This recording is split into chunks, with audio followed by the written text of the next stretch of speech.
शेट्टी जी ने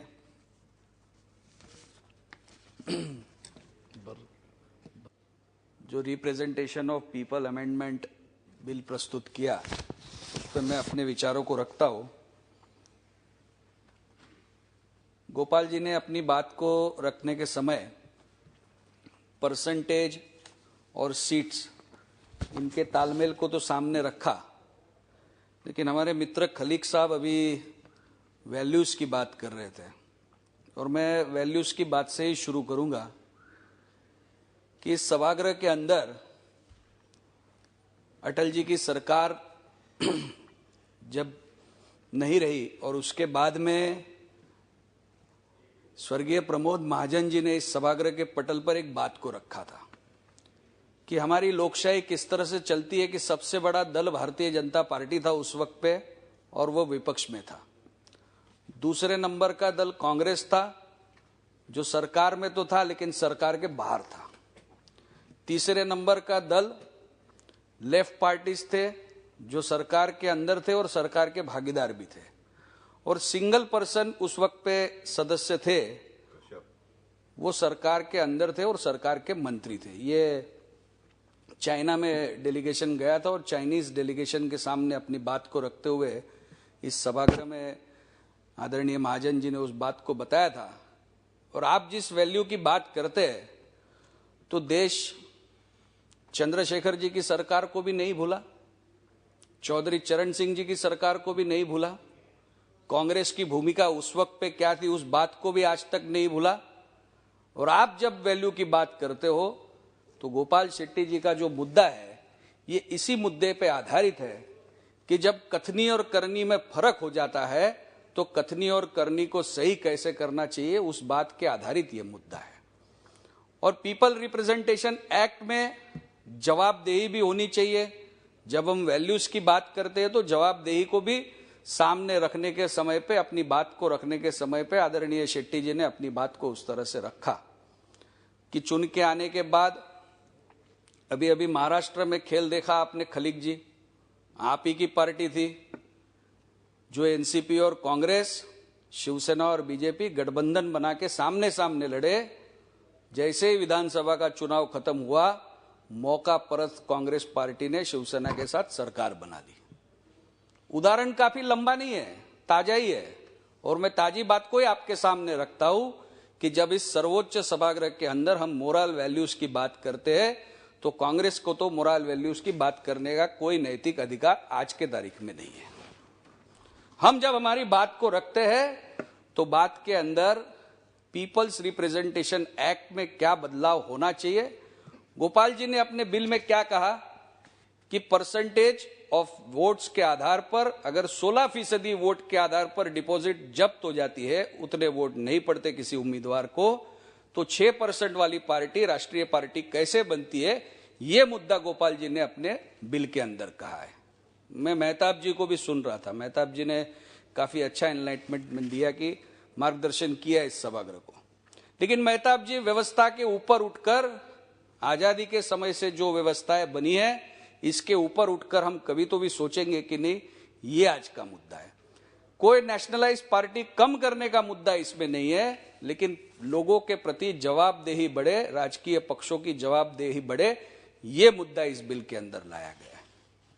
और फ्रीबीज की बात गोपाल भाई ने अपने बिल को रखने के समय पे कही। मैं याद दिलाना चाहता हूं खलीक साहब, आठवीं की पार्टी थी, महाराष्ट्र में चुनाव लड़ी। सभापति महोदय, ये इंटरेस्टिंग किस्सा है, महाराष्ट्र के विधानसभा का चुनाव कांग्रेस पार्टी एक एजेंडा के आधार पर लड़ी। उस एजेंडा में कहा गया था कि झुग्गी बस्ती में बसने वाले लोगों को इतने साल तक के झुग्गी बस्तियों को हम रेगुलराइज करेंगे, साल 2000 तक के झुग्गी बस्तियों को रेगुलराइज करेंगे। सरकार चुन के आने के बाद कांग्रेस पार्टी ने लोगों के सामने कहा that was a printing mistake, हमारी प्रिंटिंग मिस्टेक हो गई लिखने में, साल लिखने में। इस तरह की बातें तो महाराष्ट्र के अंदर हमने देखी है। कांग्रेस पार्टी का चरित्र हमने देखा है कि ये लिखते हैं एक और चुनाव में चुन के आने के बाद उन्हीं झुग्गी बस्ती वाले लोगों को बोलते हैं कि हमारी प्रिंटिंग मिस्टेक हो चुकी है, हम वादा भूल गए, आप भी भूल जाओ।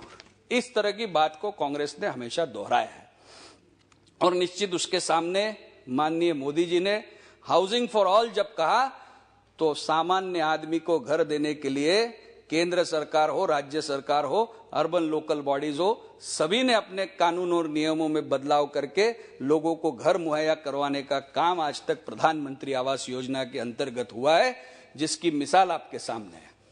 जब हम बात करते हैं फ्री बिजली देने की बात किसी पार्टी ने की, फ्री पानी देने की बात किसी पार्टी ने की, लेकिन चुन के आने के बाद अगर उस पार्टी उस बात को पूरा नहीं करती तो उसके रिकग्नाइजेशन पे क्या, ये भी सवाल हमने करना चाहिए।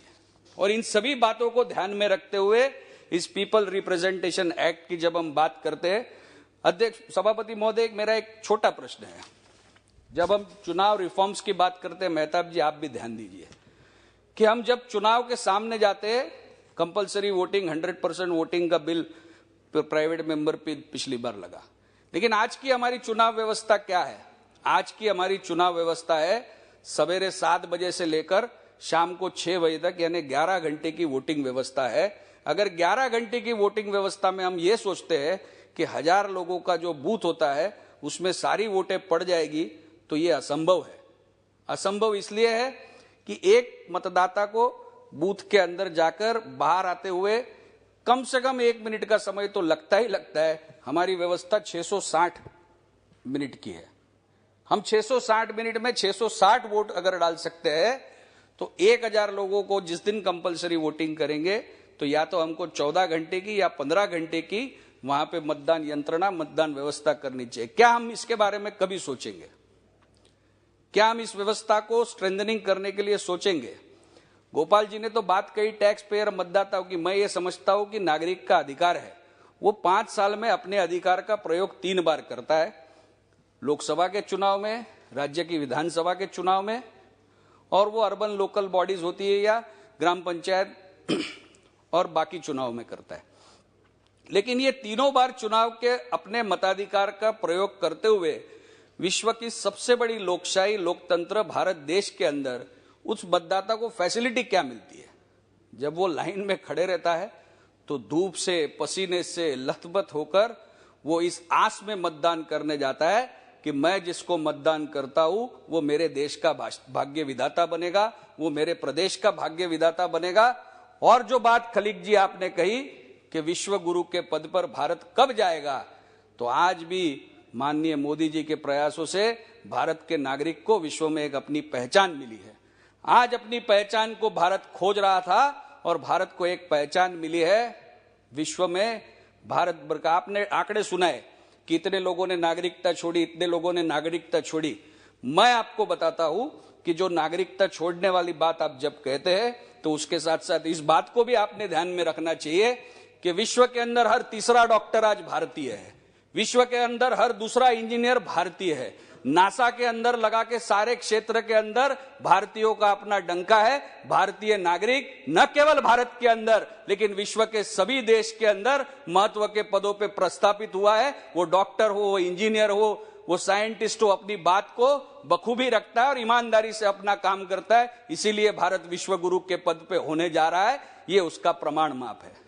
आप नागरिकता के आंकड़े गिना रहे थे, मैंने नागरिकता क्यों कम हुई उसका आपको उत्तर दिया है कि जो भारतीय, मूलतः भारतीय नॉन रेसिडेंट इंडियन बनकर अलग अलग देशों में अपनी सेवा दे रहा है, उसका योगदान भी भारत देश ने सराहा है, माननीय मोदी जी ने सराहा है। और उसके कारण ही विश्व के अंदर हमारे 130 करोड़ भारतीयों का गर्व से सर ऊंचा होता है जब हमारा भारतीय भाई किसी कंपनी का सीईओ बनता है, हमारा भारतीय भाई नासा के अंदर बड़े वैज्ञानिक के पोस्ट पे जाता है, अमेरिका के अंदर वाइस प्रेसिडेंट के पोस्ट तक भारतीय मूल का नागरिक जा सकता है, और इंग्लैंड के अंदर भारतीय मूल का नागरिक प्रधानमंत्री बनता है। इसका हमें गर्व होना चाहिए कि हमारे भारतीय मूल की पहचान बढ़ रही है, हम विश्व गुरु के पद पे जाकर प्रस्थापित हो रहे हैं। इन्हीं शब्दों के बाद मैं अपनी वाणी को विराम देता हूं।